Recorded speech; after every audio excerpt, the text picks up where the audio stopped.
Eu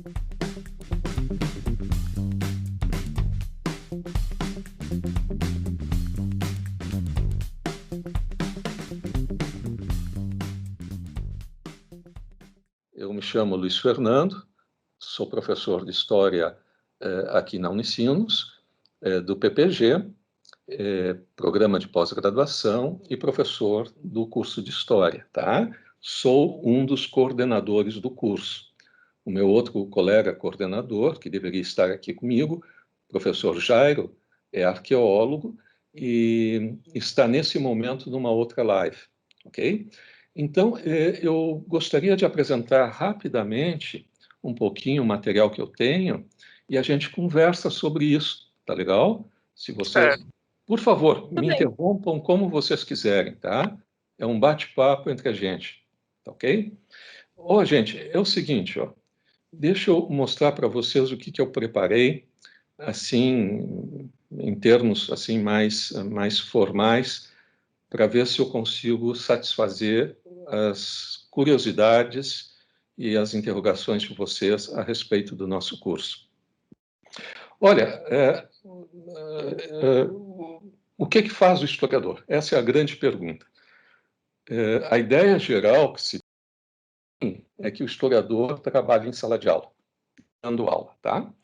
Em primeiro lugar, por que a gente escolhe essa carreira? Cada um tem a sua resposta, não é?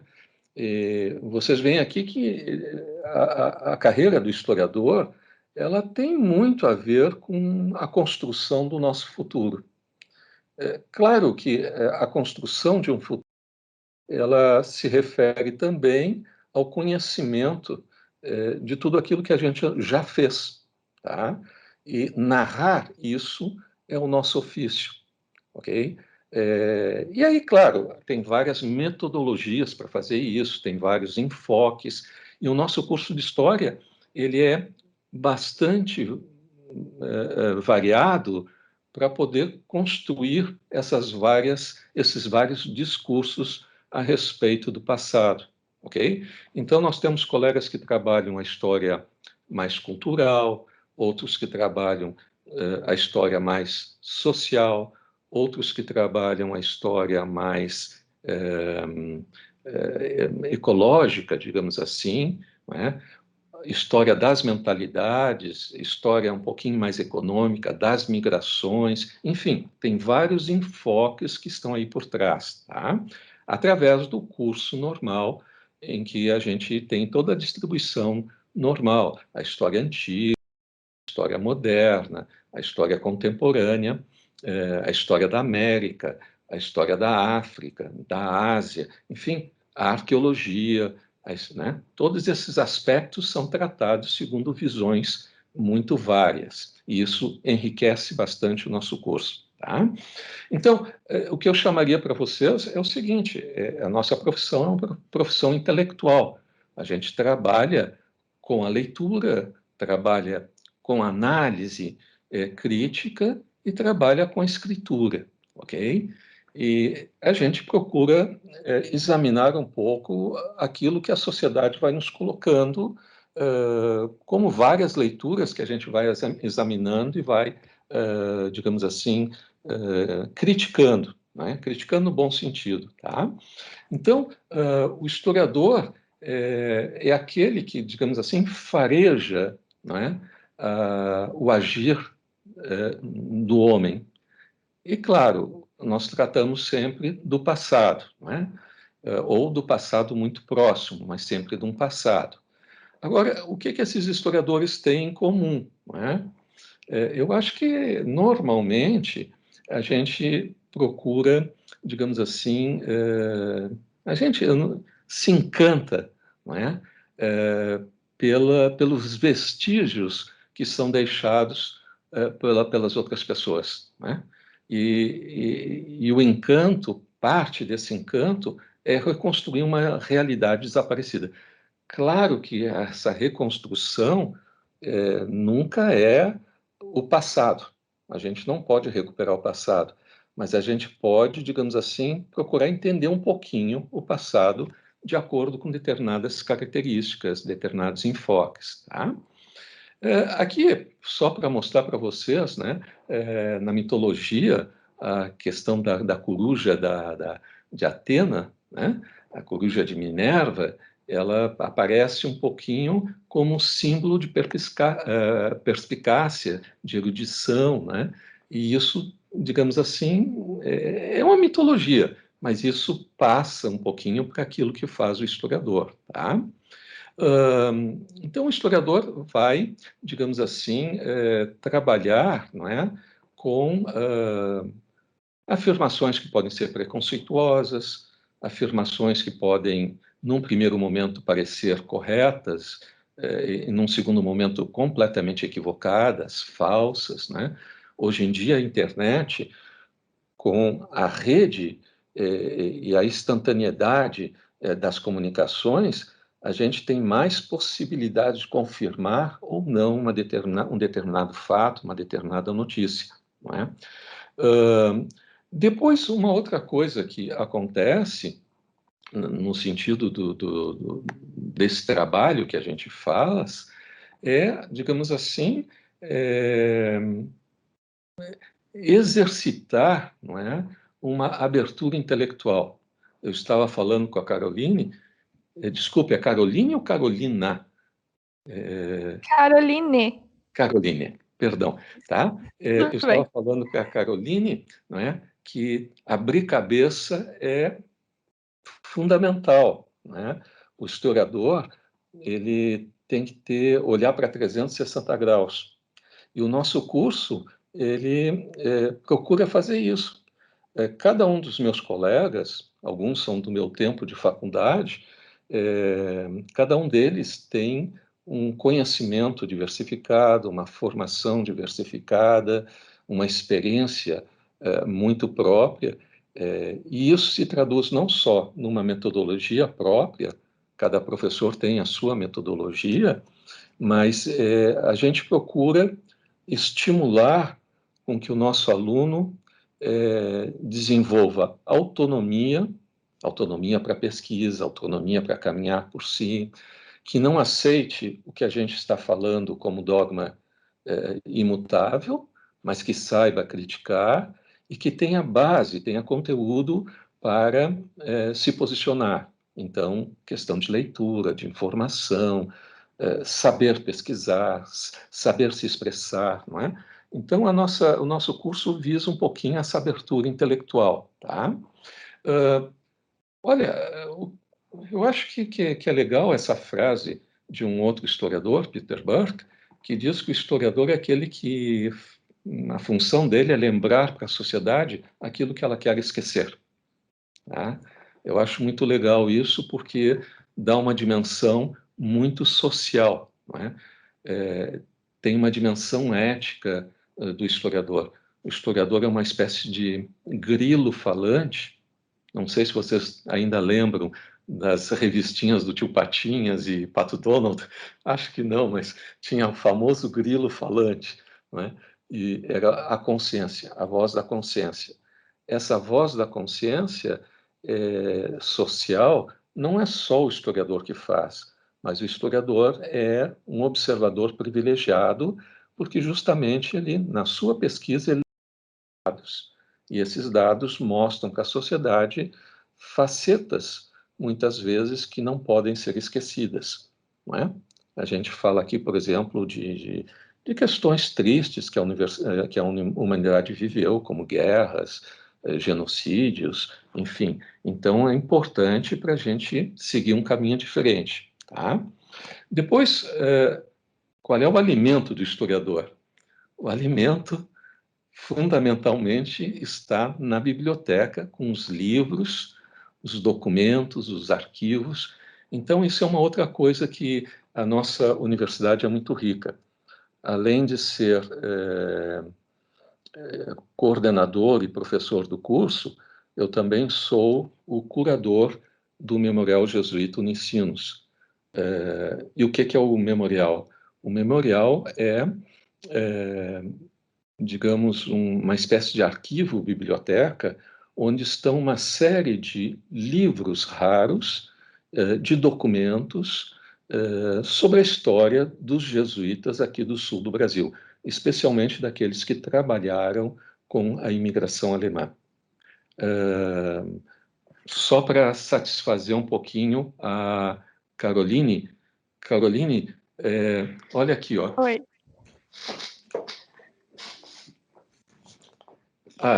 Isso sempre acontece quando a gente bota esses fundos. Eu vou ter que tirar esse fundo para te mostrar isso. Então, isso aqui é um livrinho sobre as pregações proferidas nos 7 povos, né, das missões jesuíticas, especialmente na missão de São Luís Gonzaga. Tá? Meu Deus do céu. Meu Deus, olho de livro. Tem um sorriso tão grande no meu rosto agora que o senhor não está imaginando. Tá? Então, isso aqui eu estou trabalhando justamente nesses sermões. Isso aqui é muito legal, eu quero falar para você sobre isso, tá? Então, a gente se alimenta disso, ok? Deixa eu voltar para o fundo, tá? Senão depois me puxam a orelha. Mostrar o fundo aqui. Deixa eu botar aqui este fundo do Conecta aqui. Eu acho que agora vocês estão vendo de novo o meu PowerPoint. Dá para ver? Sim. Então, a gente se alimenta disso, desse material aqui, tá? O que a gente faz? A gente busca vestígios. Então, o historiador tem que buscar vestígios, tá? Tem que organizar, reunir e organizar. Claro que a gente tem metodologia para isso. E o curso, cada professor vai estudar, vai mostrar para vocês uma metodologia própria, ok? O legal é que a gente tem iniciação científica. Então, o aluno participa das pesquisas que a gente faz. Para vocês terem ideia, eu tenho um aluno que entrou em contato com uma professora do Canadá e conseguiu documentação. A professora ficou muito impressionada que um aluno de graduação do Brasil escrevesse para ela no Canadá perguntando uma coisa super sofisticada e tanto assim que ela mandou um livro que aqui no Brasil a gente não consegue, né? Esse mesmo aluno conseguiu documentos lá de 1550. Então, o que eu coloco para vocês é o seguinte: a gente tem trabalhado com esses vestígios, a gente tem organizado, não é, com vestígios aqui, tá? O historiador, não é? Ele tem que ter uma profissionalização universitária, ok? Então, como é que ele faz isso, né? Ele faz isso aprendendo, digamos assim, esse papel de detetive histórico. Ele aprende a investigar através das fontes. Eu acabei de mostrar para vocês uma fonte, tá? E, claro que ele vai ter uma série de dificuldades. E essas dificuldades a gente vai superando justamente com metodologias próprias para cada tipo de fonte. Se é uma fonte impressa, se é uma fonte manuscrita, como aquela que eu mostrei para vocês, se é uma fonte oral, se é gráfico, audiovisual, fotografia, tudo faz parte desses vestígios, ok? E, claro, é através desses vestígios que a gente vai buscando. Claro que outras profissões já fazem isso. Então, eu vou mostrar para vocês agora algumas fontes com as quais eu particularmente trabalho, ok? E que mostram um pouquinho aquilo que a gente faz aqui na universidade nos nossos cursos de história. Só deixa eu tirar daqui isso, pegar um outro PowerPoint, que agora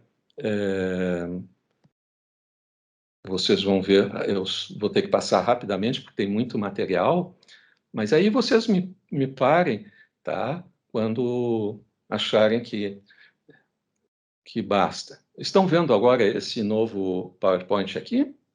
Sim. Sim, né? Olha, gente, é o seguinte, ó, eu trabalho com a Companhia de Jesus, justamente com aqueles padres que fundaram as missões, Eu trabalho com essa ordem, tá? E a gente trabalha com material gráfico. Vocês têm aqui, à minha esquerda, uma nave que vai para o Brasil, com uma série de inscrições, uma série de indicações, o globo, objetos de medir o tempo, objetos de navegação. Do outro lado, vocês têm uma alegoria, né, que mostra a América e a Ásia, e a África, né? Então, para onde a companhia foi, a gente trabalha com imagens, por exemplo, tá? Essa ordem, ela se desenvolveu muito a partir da escritura. Então, a escritura é fundamental, a leitura, e junto a isso vem uma leitura de documentos antigos, a paleografia. Então, a gente aprende a ler esse tipo de documento que vocês estão vendo ali, tá? Esse documento que eu mostrei para vocês aqui, ele é mais fácil de ser lido, mas tem partes que requerem uma competência particular. A gente tem duas disciplinas, né? A paleografia e a diplomática. A paleografia é o estudo da escritura, não é? A diplomática é a estrutura daquilo que está no documento, a intestação, a conclusão, o desenvolvimento. Claro que tudo isso tem as suas características da época, a gente pode ver se um documento é falso, se o documento não é. É verdadeiro trabalho de investigador. E, claro, tudo isso são vestígios que a gente vai cruzando e vai cruzando com outras disciplinas. Muito importante aqui, no caso, quando a gente trabalha com fontes manuscritas, conhecer um pouquinho de aspectos da língua, não é? Então, a gramática, a linguística. Por quê? Porque isso nos ajuda a entender o que de fato aquela pessoa que registrou queria dizer, não é? Aí vocês têm uma lista de metodologias que a gente trabalha. Eu, particularmente, trabalho com todas essas aqui que estão. A análise do discurso, de conteúdo, de formas discursivas, enfim.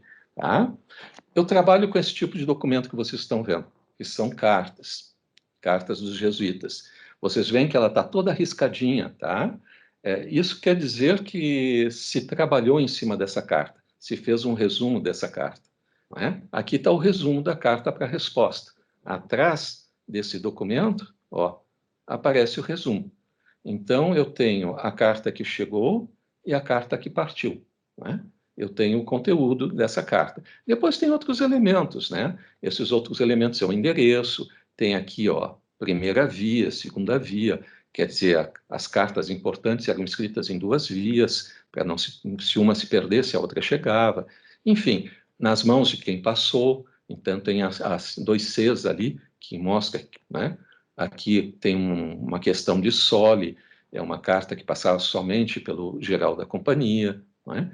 Aqui vocês têm uma série de assinaturas, um P, um M, não é? Uma cruzinha, tudo isso são pessoas que leram esses documentos. Ó, esse aqui é um pouquinho mais difícil, mas se a gente se concentra, a gente pode ver. Esse documento é lá de 1500 e pouco, tá? 1570, mais ou menos. Ok? Então, a gente lê essa documentação, retira os elementos e trabalha com esses elementos. Claro que é um pouquinho mais complicada, como essa aqui. Tá? Depois, a iconografia, trabalhar com as imagens. Tem toda uma metodologia que trabalha com as imagens. Não é? Claro, como eu estou trabalhando com jesuítas, eu trabalho com esse tipo de imagem, e outras também. Depois tem uma espécie de livro de pequenas biografias, esse aqui é sobre o Brasil. Né? São biografias assim de meia página, mas que dá, digamos, um reassunto da vida de pessoas, determinadas pessoas. A gente tem que saber tirar o que é mitológico, o que é, digamos assim, modelar numa linguagem técnica, e o que realmente tem de elemento histórico. Então, é quase um trabalho de peneirar informações. Tá? Depois tem um outro método, que é o da prosografia. São biografias coletivas. Os catálogos ajudam muito a isso. Aqui vocês têm um catálogo que mostra isso. Ó. Tá? Esse é um outro tipo de catálogo que é muito interessante, porque em cada nome aqui que vocês têm, ó, tem um númerozinho. Num outro volume separado, só tem um número e tem a indicação do perfil psicológico da pessoa. Então, esse é um documento muito legal, porque a gente pode ter assim um perfil, um traçado psicológico, né, de cada personagem que a gente está trabalhando, né? E realmente as informações que estão aqui, depois cruzando, elas são muito confiáveis, né? Mas a gente sempre tem que cruzar as fontes. Depois, o antijesuitismo, a teoria do complô, Caroline. Essa aqui é fantástica, eu não vou ter tempo de desenvolver, mas tu tens toda a teoria do complô, como os jesuítas como assassinos dos reis. Tem um rei aqui, ó, morto com uma adaga, essa adaga se chama Misericórdia, e vocês têm aqui a tiara, que é a coroa do Papa, no chão, a Eucaristia, pisada por um dragão do Apocalipse, não é? Rasgando a Bíblia. Enfim, vocês têm aqui a tocha e essa adaga, que era usada para emboscadas, né? Então, os jesuítas agiam no escuro para matar reis e o Papa, etc. Vocês têm aqui um cálice com veneno de escorpião, né? Que mostra justamente o que fazem os atentados, né? E aqui vocês têm um jesuíta, aquela ideia que depois vai aparecer na enciclopédia dos revolucionários da Revolução Francesa, a enciclopédia, que os jesuítas são falsos. Então, aqui, ó, a máscara. E aqui na lista desses nomes tem um padre que trabalhou aqui na Amazônia, Padre Malagrida, ó. Ele aparece aqui. Aqui tu tem toda a leitura do complô dos jesuítas contra as monarquias europeias. Tá? Então, a teoria do complô está todinha aqui. Eu trabalho com isso, não é? E outros também. Depois, a codigografia, códigos. Os jesuítas, quando estavam na prisão, eles conseguiram se comunicar, depois de alguns meses, através de códigos. Primeiro com assobios, né? Depois com números, né? Como é que eles se comunicavam com esses números? Eles treinaram eu acho que era gato, um gatinho, né, a pegar restos de comida numa cela e depois restos de comida numa outra cela. Quando o gatinho já estava treinado, eles pegavam um pedacinho de papel, escreviam com uma lasquinha tirada da porta, escreviam com sangue, não é? Sangue e lama, escreviam esses códigos, amarravam no rabinho do gatinho e mandavam para outra cela. E aí, né, apareciam algumas pequenas comunicações, tá? Ou esse tipo de codigrafia, ó, que pega elementos do zodíaco, elementos de letras gregas, etc., para cartas mais elaboradas. Ó. Depois, a cartografia. Esse é um mapa da Amazônia feito por um jesuíta alemão, né, em 1756, 57. Né? Ó. Aqui já é das missões, território das missões. São mapas feitos pelos jesuítas aqui na nossa terra. Né? Ó. Cartografia é muito legal. Tudo isso é cálculo matemático. Então, às vezes, a gente precisa conhecer um pouquinho de matemática para ver do que ele está falando, né? Se não me engano, numa dessas deve aparecer aqui a São Luís, né? Numa dessas aí deve aparecer, ó. Eu estava até procurando o professor, mas não enxergo. Olha, Muito pequenininho para os meus muito olhos. pequenininho. Realmente, eu também aqui mal consigo ver.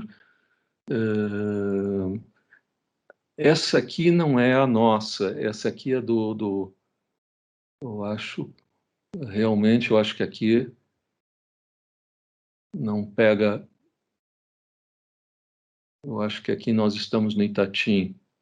Aqui é o Itatim, é um pouquinho acima da nossa. É um pouquinho acima da nossa, ó. Tá? Mas devia aparecer por aí. É só para mostrar como a gente tem material para trabalhar, né? Aqui um mapa das prisões, por isso que eu falava de uma cela para outra, ó. Esse aqui já é um mapa mais elaborado, mas mostra onde é que estavam os jesuítas, quem estava ali. Né? Depois, a imagética. A imagética é pegar imagens e trabalhar sobre a alegoria dessas imagens, tá? Aí tem toda uma leitura que a gente faz, não é? Eu não tenho tempo para fazer tudo isso, tá? Essas alegorias depois são associadas a textos. Por exemplo, aqui, ó, a questão dos maus pensamentos, né? Assim como entra pelos olhos uma visão dela, né? Mesmo que um outro esteja fechado, né? Se fecha, né? Entra também pelos ouvidos, pela boca, então maus pensamentos. Aí tem a leitura que está aqui, ó, está em latim, está em francês antigo e está em alemão, né? A leitura que está. Ó, essa aqui de esculpir a humanidade, né? Então a gente faz essas leituras todas. Aqui, isso aqui é da onde veio esse manuscrito, Carolina. Esse manuscrito veio de uma biblioteca que estava assim, precisava ser transferida para a Unicinos. Esses livros que vocês estão vendo estão na Unicinos, né? No Memorial Jesuíta. E a gente trabalha com essa documentação toda. Ó, isso sim, ó, a gente trabalha. Isso aqui são os índices desse livro que eu mostrei para vocês, né? Que vem justamente aqui de São Luís. Né? Aqui está. A tua São Luís está aqui. Olha só, quem diria? Tá? Aparece aí no mapinha, ok? E claro, bem, aí quem é o autor e tal, aí eu vou passar tudo isso correndo, porque isso aqui não... Ó, só para mostrar um pouquinho como é que se apresenta, né, a escritura e como é que a gente trabalha. Claro que a gente trabalha com vários... Aqui eu trabalho com análise do discurso, né? E aqui a gente descobriu, por exemplo, coisas que se sabia que existia, mas não se conhecia. São essas pequenas rimas que os índios cantavam nas procissões, né? A gente sabia, porque tinha a descrição, mas nunca tínhamos tido um atestado do que eles diziam. Está ali, ó. A gente tem aqui um exemplar, ó, dessas pequenas rimas. Tá? Então, é isso aí que a gente está trabalhando. O nosso curso, então, eu mostrei um pouquinho o que a gente faz de pesquisa, e o nosso curso trabalha com todos os aspectos da formação histórica, a antiga, a moderna, a contemporânea. Não é? Nós temos colegas que trabalham com partes da história pública, essa história que aparece na internet, uma história... hoje em dia a gente está trabalhando muito também com a história que aparece nos jogos, não é? Esses jogos eletrônicos, não é? Tem uma forma de contar, de narrar a história. Ainda há pouco, antes de começar o nosso encontro, eu estava conversando com uma aluna minha sobre a história das emoções. Por exemplo, quando os jesuítas estavam na prisão, isolados, não é? Eles tinham nostalgia daquilo que eles tinham feito nas missões. E muitos deles escreveram relações, não é? Só com aquilo que lembravam. Isso a gente chama de uma escrita nostálgica. Então, tem uma forma de análise. Então, veja, o nosso curso ele tem uma ótima pontuação, ele tem a máxima pontuação, de 1 a 5 nós temos 5, todos os professores do curso são doutores, o que mais? É gente muito legal. Não, realmente, é gente muito, muito bacana, cada um na sua pesquisa, cada um com o seu método. O que eu posso responder a mais para vocês aí? Quais são as curiosidades que vocês colocariam, que eu posso ajudar um pouquinho? Dentro da formação de história, depois que a gente conclui o curso, a gente necessariamente se especializa em alguma área para poder atuar, ou se a gente estuda a licenciatura dela, a gente dá seguimento e depois dá continuidade em informações. Ok. É o seguinte, ó, o nosso curso é licenciatura, então ele está muito voltado à questão da educação em sala de aula, não é? Sim. Como todas as licenciaturas, tem toda uma parte que é pedagogias, etc., que são as cadeiras compartilhadas. Mas, ao longo da nossa formação, tu pode ser aluno bolsista de iniciação científica. Ali tu já adquires uma, digamos assim, uma expertise, não é? Que depois, no pós, não é? Então, no mestrado e no doutorado, tu vais aprofundar. Então, digamos que aqui tu tem, no curso de graduação, tu tem um geralzão, quer dizer, tu passa tudo, ok? Para poder te especializar. Mas, ao mesmo tempo, ao longo da formação, com os professores, tu vai vendo o teu nicho, né? Aonde tu te colocas melhor. E o que faz o historiador hoje? O historiador, ele tem muitos campos, né? Deixa eu mostrar para vocês aqui um pouquinho o que eu poderia dizer sobre isso em relação aos campos do historiador. Tá? Só para chamar a atenção, deixa eu, estou aumentando aqui, olha aqui, ó. Agora está disponível. Eu mostrei essas fontes, essas coisas todas, tá? Eu vou passar rapidamente aqui, não é? Deixa eu ver se aparece aqui. Ó, ele trabalha, por exemplo, na preservação da memória, na questão de patrimônio, ok? E aí tu tem um campo enorme de trabalho. Trabalho em escritórios do governo, né? O IPHAN, por exemplo, né?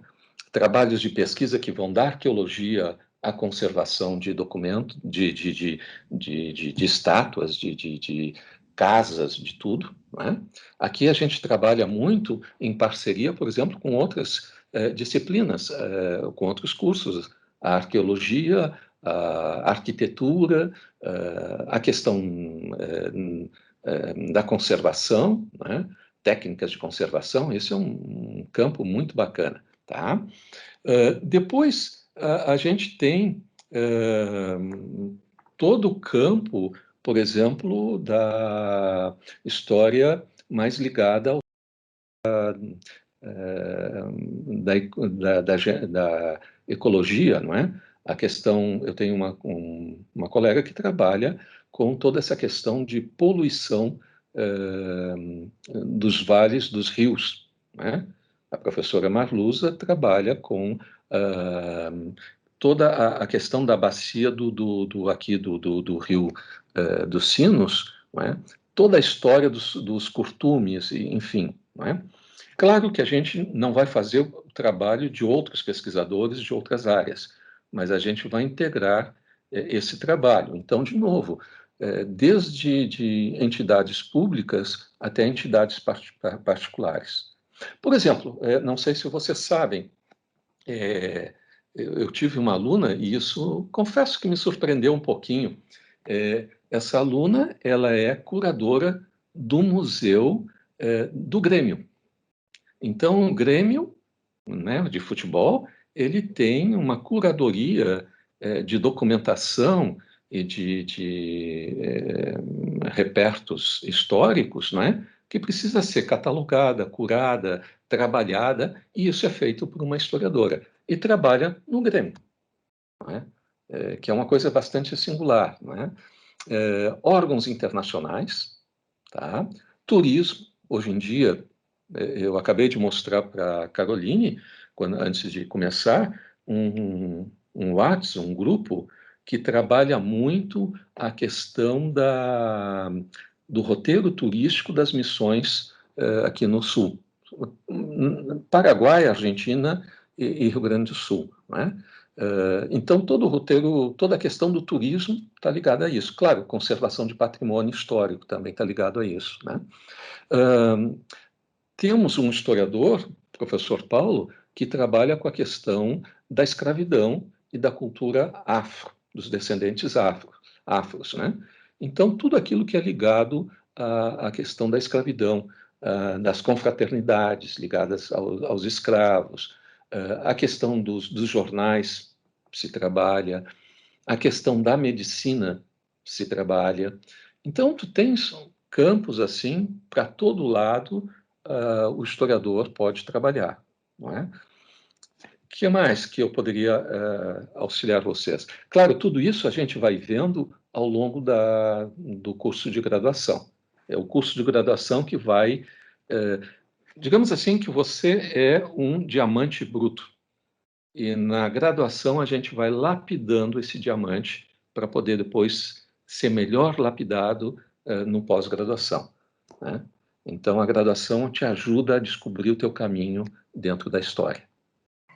Professor, eu preciso perguntar se o Memorial Jesuíta é aberto à visitação em condições normais, para isso, claro, porque foi um lugar que me chamou muito, muito, muita atenção. Com certeza, com certeza.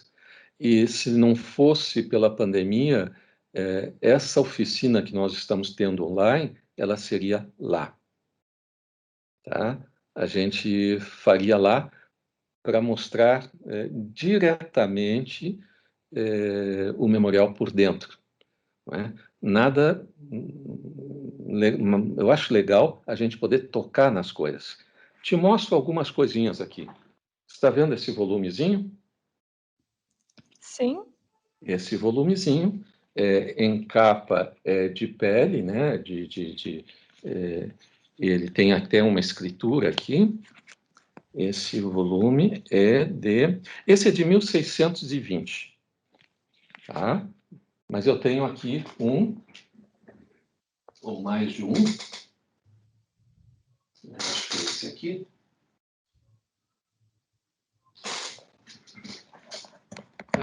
Tem que manusear um pouquinho com mais cuidado. Ai, ai, ai, ai.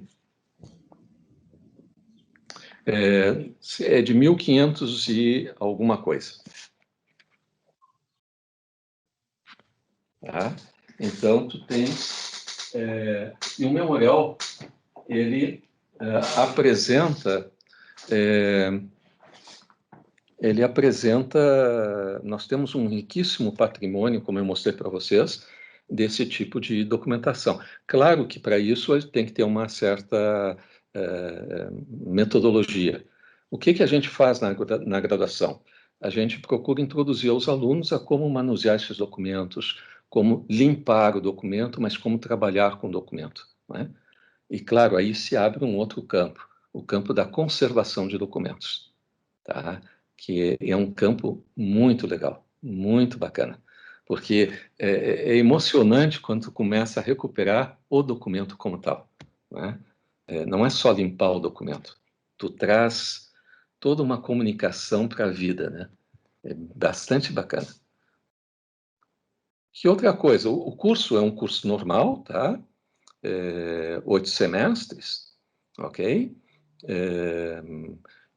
Como eu disse para vocês, a gente tem uma parte que é uma parte compartilhada, com estágios, etc., que visam a sala de aula, né? A licenciatura está muito voltada para a sala de aula. Mas o Milton é nosso egresso. E eu acho que tu gostou do curso, né? Acho que tu aprovaste o curso, né? O Milton é um parceiro muito legal aqui da gente, né? Tem participado muito, mas eu acho uma coisa característica do nosso curso também é isso. O nosso aluno, em geral, ele fica muito apegado aos professores e ao curso, né?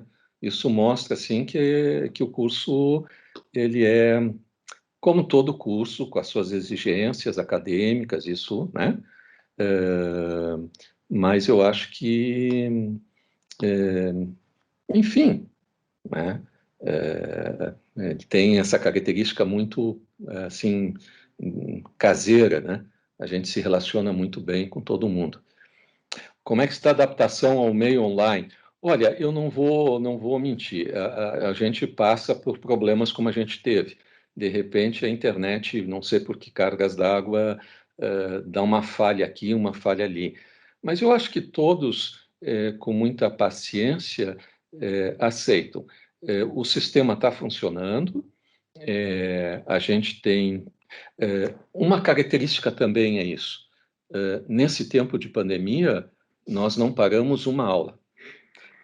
Para dizer a verdade, no primeiro semestre, quando nós migramos para online, nós migramos toda a universidade em 2, 3 dias. Tá? Em 3 dias, toda a universidade. Particularmente, aí eu perdi uma aula. Não é?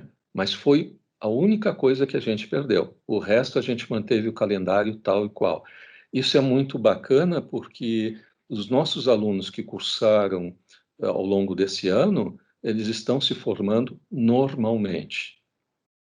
Outras universidades tiveram maior dificuldade nessa adaptação e estão tendo dificuldade agora com as formaturas. No nosso caso, felizmente, apesar das dificuldades de todos, não é? Correu muito bem, tá? Então, não houve problema. Para vocês terem ideia, ontem à noite eu ainda dei aula, aula para graduação, e devo dizer que as nossas aulas, elas são gravadas, tudo, ok? Mas a gente tem uma característica que eu acho que é legal, é o fato da gente poder estar presente, ao vivo, tá? Só o meio que é online por causa da pandemia, mas o nosso aluno tem aula ao vivo, né? Então, a gente faz questão de acompanhar aluno por aluno e seguir cada um, né? Claro, sempre com as exigências acadêmicas, isso a gente não abre mão, né? No meu caso, não tive muita dificuldade de adaptação. Outra coisa, né? O sistema tem que aprender, etc. Mas isso serve para todo mundo. Alguma outra curiosidade sobre o curso? Inscrição, eu acho que na página que vocês têm ali, vocês podem ver em questão de inscrição, informações mais técnicas. Vocês têm o nosso e-mail também, eu vou dar aqui o meu e-mail, né?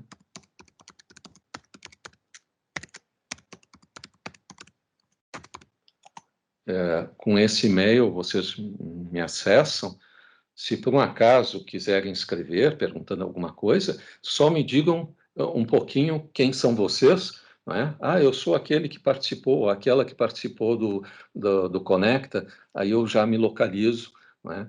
Para poder saber como poder orientar um pouquinho melhor o que vocês gostariam as perguntas que eventualmente fizerem.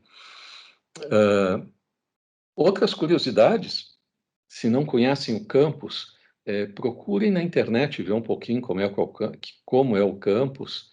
Ele é bem legal, bem legal. Pode deixar. Tá? Professor, Pois não. nas minhas pesquisas do curso de História em outras faculdades, eu vi que tinham algumas, por exemplo, uma cadeira específica para a História do Rio Grande do Sul, outras que me chamam mais atenção, uma cadeira específica para Latim. Existe alguma coisa assim no curso da Unicinos? Naturalmente. Então, cadeira específica para a História do Rio Grande do Sul, nós temos 2, tá? Uma cadeira e um seminário. Latim, não. Porque latim, primeiro, não se aprende latim em um semestre, em um ano, em 2 anos. Os antigos estudavam 5, 6, 7 anos de latim. Mas eu sou professor de paleografia latina e sempre que tem alunos que querem fazer, a gente trabalha sobre isso, né? Depois, se realmente quer fazer um curso de latim, aí a gente pede ajuda para o pessoal da letras, pede ajuda para outros que acontecem na universidade, que podem, não é? Porque o nosso curso voltado mais para a licenciatura, isso já é mais para especialização um pouquinho, tá? Mas tem possibilidade, não é problema. Rio Grande do Sul tem, História da América tem, História do Brasil, naturalmente, né? Aí vocês podem ver o nosso currículo com todas as disciplinas discriminadas na própria Unicinos ali. Se vocês procurarem ali na disciplina no curso de História, tem os professores, as disciplinas, né? como é que elas, o que a gente faz. Outra curiosidade? E Caroline?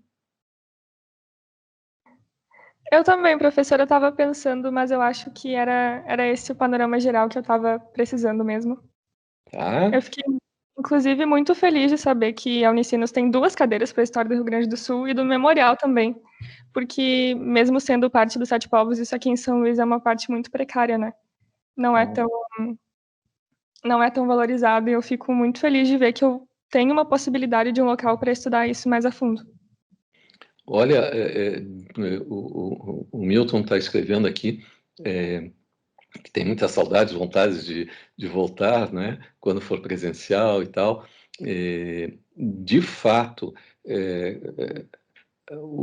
digamos assim, a pandemia está nos privando. Eu mesmo não posso ir para o campus, não é? Então, a pandemia está nos privando. Para o ano que vem, eu acho que já vamos ter a possibilidade de, ao menos em parte, retornar ao campus. Esperamos que a situação no Brasil mude, né, a respeito da pandemia. E claro, aí o acesso ao memorial está garantido, né? Aí é só combinar, Caroline, que a gente vai ter um máximo prazer em te receber, né? Se por um acaso tu disseres, estou indo a Porto Alegre para visitar os parentes, dia tal a dia tal, a gente vê ali uma possibilidade e está à tua disposição, né? Vai ter, a gente tem recebido muitos alunos e é uma pena porque normalmente a gente faz esse encontro do Conecta, ao menos uma parte a gente faz ali no memorial. A gente faz questão de mostrar as coisas, porque é uma riqueza. A gente tem uma riqueza que outras universidades nos invejam, ao menos nisso, porque a gente tem, assim, uma coisa que é única, sabe? Outras universidades têm tantas coisas boas, não é? Mas essa é muito específica da Unicinos. Ter um patrimônio de livros e de documentos que dificilmente a gente tem em outras universidades. Claro, cada universidade tem os seus fundos, mas o nosso é bastante rico, tá? E quem quer pesquisar, tá às ordens. Quem quiser conhecer também, não é? A gente, com frequência, Por exemplo, eu não falei aqui do meu colega Jairo, que é arqueólogo. Nesse momento ele está apresentando o Instituto Anchetano de Pesquisas, que tem um outro patrimônio arqueológico de peças das missões extraordinário, não é?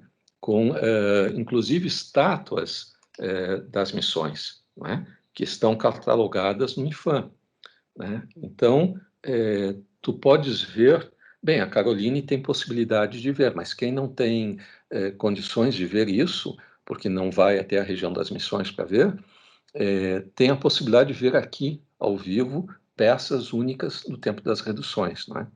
Então, temos um patrimônio muito bacana para a gente estudar, conhecer, né?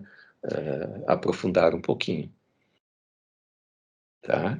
E claro, olha, eu tenho certeza que uma vez que a gente começa a ver essas coisas, a gente começa a se apaixonar, né? Porque é realmente envolvente. Eu Toda a concordo história, plenamente com essa afirmação. tá?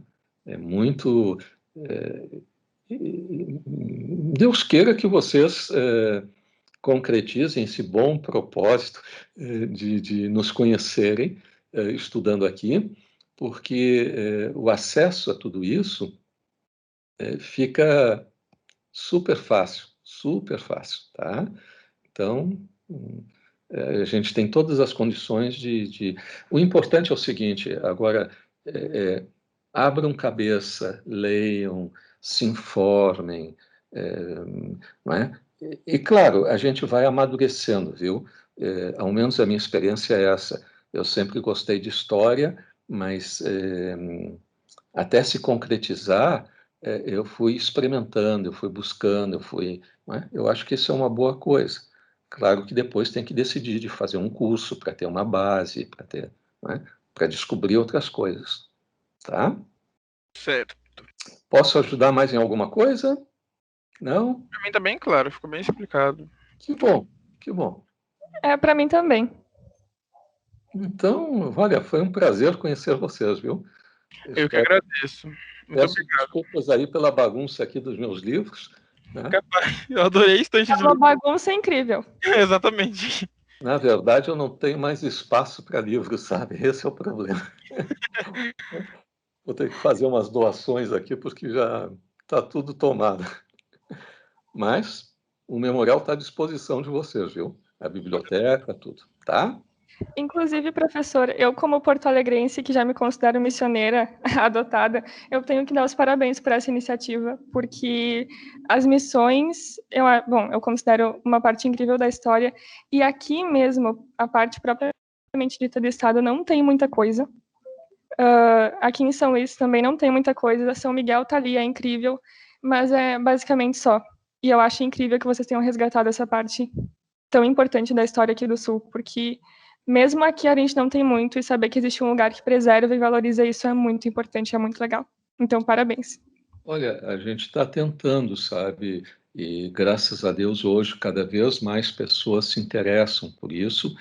Eu acho que faz parte um pouquinho do nosso ser brasileiro, da nossa história, e a gente tem que aprender a não só resgatar, mas conservar o nosso patrimônio histórico, artístico, arqueológico, não é? É cultura, é identidade, não é? Isso, enfim, e é também uma fonte de riqueza, tá? Desenvolvendo, sabe, falando assim bem francamente, uma das coisas que me fazia atenção enquanto eu estudava na Europa era o fato de que qualquer coisinha, os europeus, assim como os americanos, transformam numa grande fonte de recurso turístico, né? Com toda a proteção histórica, mais do que nós, né? Então, e a gente tem um patrimônio riquíssimo, não é? E só agora a gente está despertando mais para isso, né? Não é? Como fonte de prosperidade para regiões inteiras, né? Então, acho bacana que essas pessoas se interessem e a gente, do ponto de vista da história, a gente dá subsídios. Eu me considero assim uma espécie de Sherlock Holmes, né? Que dá informações, que busca vestígios para ajudar nesse sentido, né? Então, eu vou me despedindo de vocês. Se vocês tiverem alguma pergunta, alguma coisa, eu estou disponível pelo correio eletrônico, né? Ou se quiserem conhecer aqui também, venham. Sinto falta de tomar um café na universidade, né? Isso também é uma coisa muito legal da universidade, a gente se sustenta.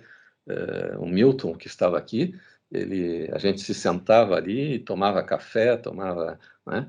Então, isso é muito corriqueiro na universidade, né? Ver os professores com os alunos sentados, e eu acho muito bacana esse tipo de relação, tá? Então, venham participar da nossa família Unicinos, ok? Se Deus quiser. Tchau. Estamos trabalhando para isso. Exato. Bom. Mas, olha, sinceramente, se vocês quiserem conhecer outras coisas, independente, né? A gente está às ordens, viu? Qualquer coisa, estamos aí, tá? Certo. Tá bom. Tchau, tchau. Muito obrigada, professor. Foi uma oportunidade incrível. Muito obrigada. Legal. Boa tarde para vocês, então. Tchau.